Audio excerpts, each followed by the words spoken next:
Students, आज हम क्षारीय धातु के उपयोग पढ़ेंगे। किसके उपयोग? क्षारीय धातु के। लिथियम का उपयोग महत्वपूर्ण मिश्र धातु बनाने में होता है। लिथियम का उपयोग किसमें होता है? महत्वपूर्ण मिश्र धातु बनाने में। जब हम लिथियम की अभिक्रिया लेड से कराते हैं तो एक श्वेत धातु बनती है। लिथियम क्या बनाता है? बहुत सारे मिश्र धातु बनाता है। तो अब हमने किससे अभिक्रिया करा दी? लिथियम की लेड से। तो एक मिश्र धातु बनती है, वो भी कैसी? श्वेत धातु बनती है। जब लिथियम की अभिक्रिया हम लेड से कराते हैं तो श्वेत धातु बनती है, और इस श्वेत धातु का उपयोग हम इंजन बियरिंग बनाने में करते हैं। अब लिथियम एल्युमिनियम से मिल गया और मिश्र धातु बना ली। किसने? लिथियम और एल्युमिनियम ने मिलकर। और इस मिश्र धातु का उपयोग हम वायुयानों के निर्माण में करते हैं। लिथियम और एल्युमिनियम से मिलकर जो मिश्र धातु बनती है उसका उपयोग हम वायुयानों के निर्माण में करते हैं। मैग्नीशियम के साथ कर दें, यदि लिथियम की मिश्र धातु किसके संग बना दें? मैग्नीशियम के साथ, तो इसका उपयोग हम कवच प्लेट बनाने में करते हैं। कवच प्लेट बनाने में करते हैं। और लिथियम का उपयोग ताप नाभिकीय अभिक्रियाओं के अतिरिक्त ताप नाभिकीय अभिक्रियाओं में भी लिथियम का उपयोग करते हैं। और लिथियम का उपयोग हम विद्युत सेलों में भी करते हैं। ठीक है, ये लिथियम के उपयोग हो गए, किताब से पढ़ने हैं आपको। अब हम बता रहे हैं सोडियम का उपयोग। तो ये लेड के संग मिश्र धातु बनाती है, NaPb, लेड के साथ। ठीक है, और जो इन कंपाउंड बनाने के निर्माण के लिए आवश्यक है, यदि हम इन कंपाउंड को बनाना है तो इस मिश्र धातु का उपयोग होता है। और आप देखिए यहाँ पर और जैवीय क्रियाओं में पोटेशियम की बहुत भूमिका होती है। लिथियम का उपयोग पढ़ लिया, सोडियम का मिश्र धातु बनाने में पढ़ लिया। पोटेशियम की जो आपकी बायोलॉजिकल एक्टिविटी होती है, जैविकीय क्रियाएं होती हैं, उनमें बहुत महत्वपूर्ण भूमिका है। पोटेशियम क्लोराइड जो होता है, पोटेशियम क्लोरीन से अभी क्लोराइड जो बनता है, पोटेशियम क्लोराइड, वो उर्वरक के रूप में यूज होता है। पोटेशियम क्लोराइड का उपयोग किसमें होता है? उर्वरक के रूप में। और पोटेशियम हाइड्रोक्साइड जो होता है, पोटेशियम के यौगिक हैं तो पोटेशियम का ही तो उपयोग हुआ। तो पोटेशियम हाइड्रोक्साइड का उपयोग हम मृदु साबुन के निर्माण में करते हैं। ठीक है, सीजियम का उपयोग हम प्रकाश विद्युत सेल में होता है। तो यहाँ पर क्षारीय धातुओं के आपको उपयोग दिए गए हैं। अब हम पढ़ने वाले हैं क्षार धातुओं के यौगिक के समान लक्षण। जो यौगिक बनते हैं, अभी हमने पढ़ाया था कि ऑक्साइड बनते हैं, हाइड्रोक्साइड बनते हैं, हैलाइड बनते हैं। तो इन्हीं के यौगिक के बारे में थोड़ा सा हम और पढ़ने वाले हैं। तो सबसे पहले हम पढ़ रहे हैं क्षारीय धातु के ऑक्साइड और हाइड्रोक्साइड।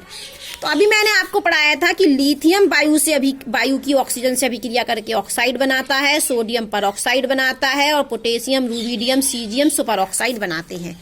लेकिन यहाँ पर डिटेल में वो बता रहे हैं कि लिथियम ऑक्साइड तो बनाता है लेकिन कुछ परऑक्साइड भी बनाता है। लिथियम क्या बनाता है? ऑक्साइड बनाता है, हम आपको पहले ही बता चुके हैं। मोनो ऑक्साइड बनाता है Li2O प्रकार का, मतलब M2O प्रकार का। लेकिन लिथियम कुछ परऑक्साइड भी बनाता है जो रहते हैं हमारे Li2O2, मतलब M2O2 प्रकार के। M का मतलब धातु। तो लिथियम ऑक्साइड तो बनाता है पर कुछ परऑक्साइड भी बनाता है। और सोडियम क्या बनाते हैं? परऑक्साइड, लेकिन कुछ क्या बनाते हैं? Super oxide. तो सोडियम का परऑक्साइड क्या होता है? Na2O2। और सुपर ऑक्साइड किस प्रकार का होता है? NaO2 प्रकार का। मतलब ये हो गया हमारा M2O2 प्रकार का परऑक्साइड, और सुपर ऑक्साइड होता है MO2 प्रकार का। जबकि पोटेशियम, रूबिडियम, सीजियम से क्या बनाती हैं? सुपर ऑक्साइड, वो भी किस प्रकार के? MO2 प्रकार के। सोडियम भी जब सुपर ऑक्साइड बनाता है तो MO2 प्रकार के बनाता है।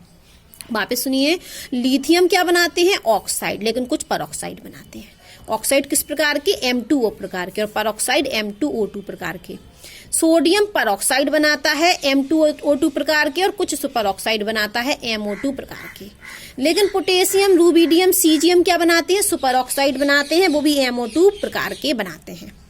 अब एक पॉइंट लिखा है कि धातुओं की जैसे जैसे आकार बढ़ता है, मान लो ये क्रम है, सबसे पहले वर्ग में लिथियम, फिर सोडियम, फिर पोटेशियम, फिर रूबिडियम, फिर सीजियम। और आप जानते हो कि ऊपर से नीचे आने पर क्या बनता है? बढ़ता है आकार बढ़ता है। ठीक है, ये बात आप जानते हैं। तो जैसे जैसे आकार बढ़ता है वैसे वैसे परऑक्साइड और सुपर ऑक्साइड का स्थायित्व बढ़ता है।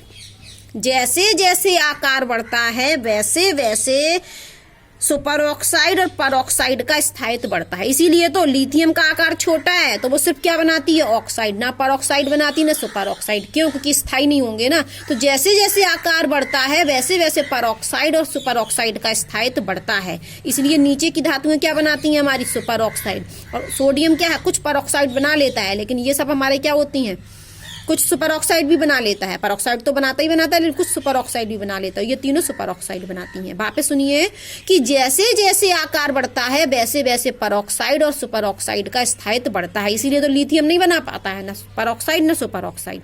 और सोडियम परऑक्साइड बनाता है, लेकिन कुछ ही कंपाउंड सुपर ऑक्साइड बनाता है, क्योंकि आकार बढ़ने से परऑक्साइड और सुपर ऑक्साइड का स्थायित्व बढ़ता है। ठीक है, साफ साफ लिखा है कि धातु आयनों का आकार बढ़ने के साथ साथ परऑक्साइड तथा सुपर ऑक्साइड के स्थायित्व में भी वृद्धि होती है। और इसका कारण क्या है, कोई आपसे पूछे कि ठीक है ये आकार बढ़ने से हमारा ऑक्साइड और परऑक्साइड के स्थायित्व बढ़ता है, तो क्यों बढ़ता है?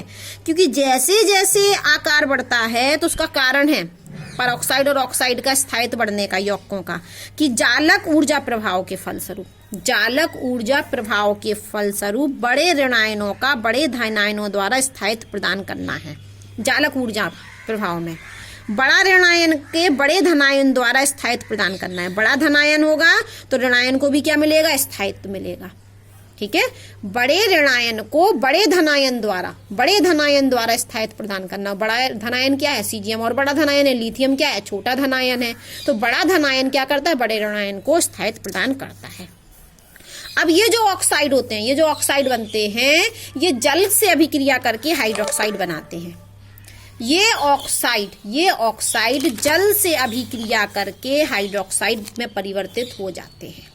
ये ऑक्साइड जो हमने बनाए इधर, ये सारे के सारे जल से अभिक्रिया करके हाइड्रोक्साइड बनाते हैं। और ये जो हाइड्रोक्साइड होते हैं ये प्रबलतम क्षारक होते हैं, बेस होते हैं, क्षारक होते हैं। ठीक है, और जल में अत्यधिक ऊष्मा के उत्सर्जन के साथ आसानी से घुल जाते हैं। और जल में इनके घुलने का कारण तीव्र जल योजन है। तो ये हाइड्रोक्साइड कैसे होते हैं, क्षारक होते हैं, और जल में ऊष्मा के उत्सर्जन के साथ घुलते हैं। और ये ऊष्मा के संग क्यों जल्दी घुलते हैं, क्योंकि तीव्र जल योजन होता है। अब हम पढ़ने वाले हैं हैलाइड। क्षारीय धातु हैलाइड बनाते, MX प्रकार के बनाते हैं। ठीक है, और ये जो हैलाइड होते हैं वो कैसे होते हैं, आयनिक होते हैं, हमने आपको बताया ही था।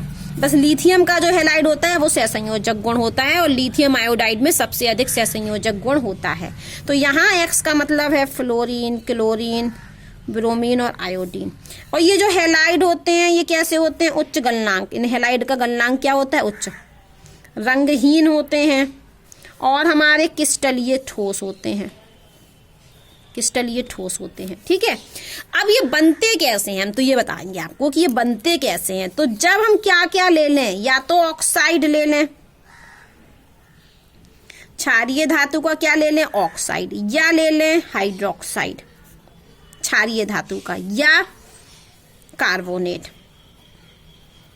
क्षारीय धातु का ऑक्साइड या हाइड्रोक्साइड या कार्बोनेट, इसकी अभिक्रिया हम करा दें HX से, तो हमारे क्या बनते हैं, हैलाइड बनते हैं। कौन से हैलाइड, क्षारीय हैलाइड। क्षारीय धातुओं के ऑक्साइड, हाइड्रोक्साइड या कार्बोनेट की अभिक्रिया जब हम HX से कराते हैं तो हमारे हैलाइड बनते हैं। ठीक है, अब थोड़ा आगे और पढ़ते हैं। ये जो हैलाइड हैं इनका जो गलनांक और क्वथनांक का क्रम है वो हमेशा किसका क्रम, melting point and boiling point का क्रम, ऑर्डर। फ्लोराइड वाले कंपाउंड में सबसे ज्यादा, किसमें, फ्लोराइड